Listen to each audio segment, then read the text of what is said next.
I'm Don Blair. Hi, I'm Lauren Sullivan. Hi, my name is Jack Summers. Hi, my name is Hagit. My name's Pat Coyle. Hi, my name's Tristan. Hi, my name is Liz Barry.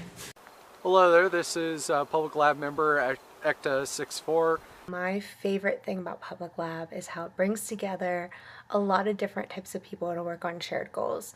People collaborating all over the world to study their environments, to improve their advocacy, and really improve the ability to address environmental health problems.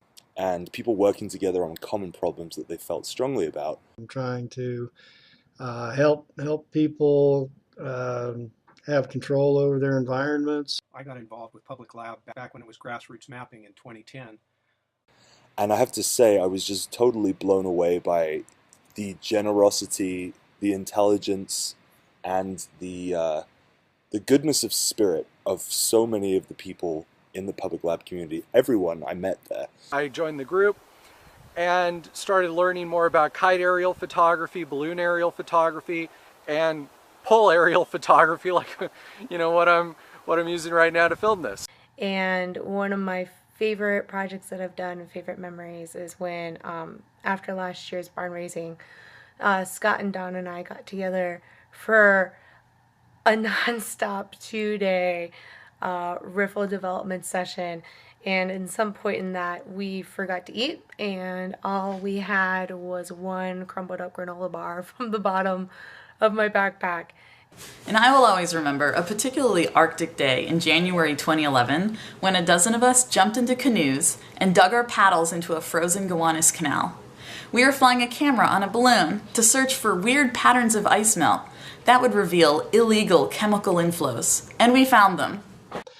I have been involved in developing a potentiostat to do electrochemistry. It's called the WeStat. You can check that out on the Public Lab. I remember registering to this website. I'm really happy that I got involved in Public Lab, and I'm looking forward to working on many other awesome collaborative projects in the future. Got on the mailing list, and it's been a fun ride ever since. Just really have enjoyed dealing with Public Lab. I ended up like this. Fat lip. With pickle juice. And the Public Lab community has just been a delight. Mailing list. So I said, okay. And I guess the rest is history. Public Lab. I don't know. I have no idea.